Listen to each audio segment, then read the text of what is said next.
Fala, galera! Então, no vídeo de hoje, a gente vai dar continuidade aos processos termodinâmicos, né? E nesse vídeo, a gente vai trabalhar com os processos isobárico, adiabático, e ainda iremos fazer uma resolução de alguns exercícios para poder, então, fixar esses conteúdos aí de melhor forma, beleza? Então, vamos lá. Processo isobárico. Uma lei por trás do processo isobárico é a lei de Charles e Gay-Lussac. Os dois cientistas chegaram à seguinte condição, que em condições de pressão constante, ao aumentar a temperatura de um gás, seu volume também aumentará, pois suas grandezas são diretamente proporcionais. Então, se eu diminuir, o volume e a temperatura, eles também vão diminuir proporcionalmente. E como que funciona esse processo? O processo isobárico, né, significa igual, baros pressão, ou seja, pressão constante. Então, enquanto a sua pressão é constante, a temperatura e o volume eles vão aumentar. E também, né, proporcionalmente irão diminuir. Quando a temperatura e o volume aumentam, nós temos que a variação de energia interna ela vai aumentar. E quando eles diminuem, a variação de energia interna vai diminuir.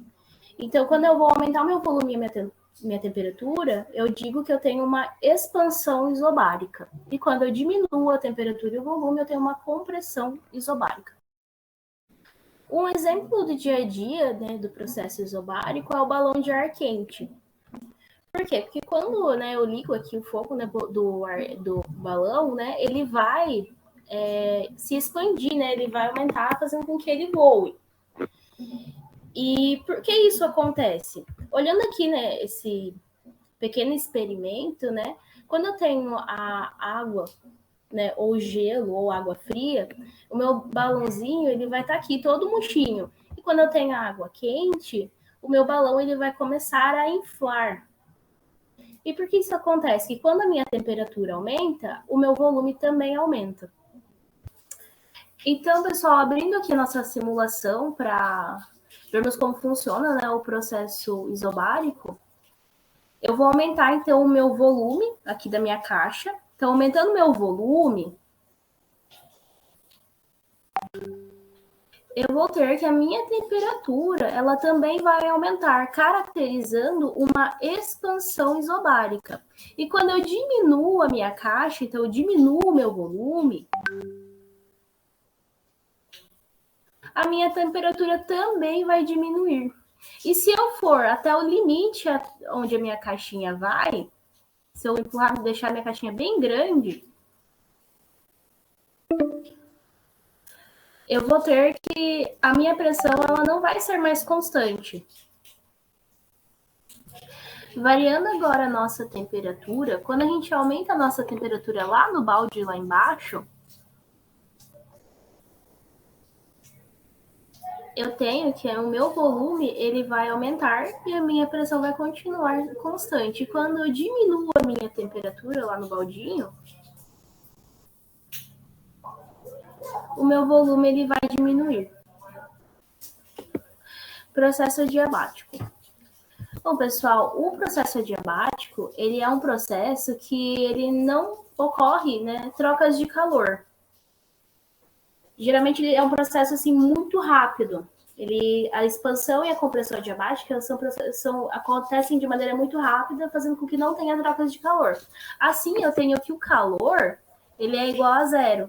Então, quando a gente jogar lá na fórmula da nossa primeira lei, a minha energia interna vai ser igual ao trabalho realizado. Nesse processo, né, nenhuma grandeza ela permanece constante. E quando eu tenho, né, a minha expansão adiabática, quando o meu volume aumentar, a minha pressão e a temperatura elas vão diminuir. E quando eu tenho a compressão adiabática, o meu volume diminui, enquanto a pressão e a temperatura aumentam. E um exemplo do processo adiabático é o desodorante aerosol.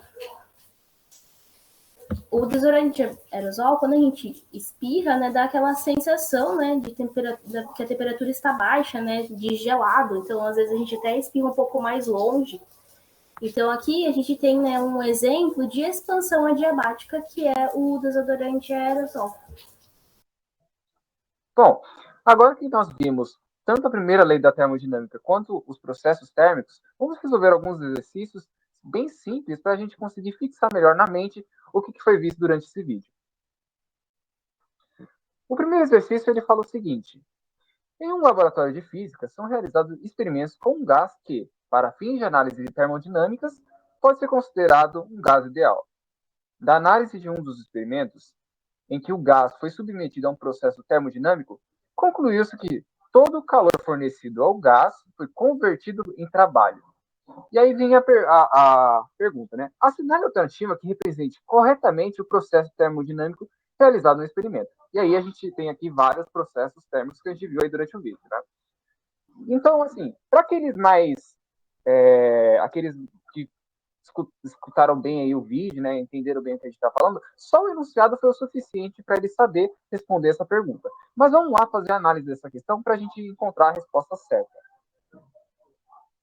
Bom, como o enunciado falou, o meu calor fornecido àquele gás, ele era igual ao trabalho, ou seja, o calor fornecido para o sistema, ele foi completamente transformado em trabalho.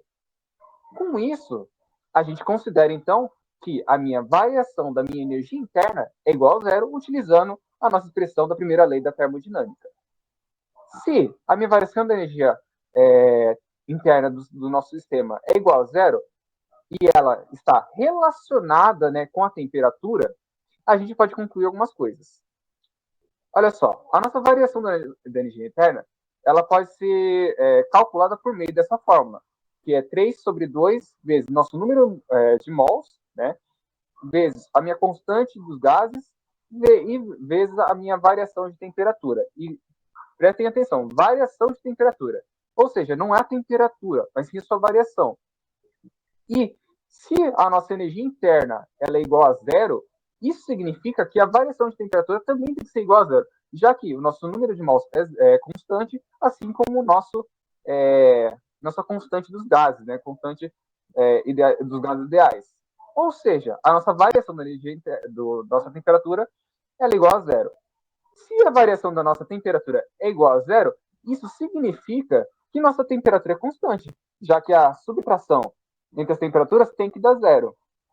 Com isso, a gente já consegue ver qual é a alternativa correta. Bom, o único processo onde a gente vai ter uma temperatura constante no início e no fim do processo é o processo isotérmico, como a gente viu no decorrer do vídeo. Agora vamos para o último exercício, que vai trabalhar com gráficos. E ele nos diz o seguinte: nos gráficos 1 e 2 abaixo, P representa a pressão em que certa massa de gás ideal está sujeita. T, a sua temperatura, e V, o volume por ela ocupado.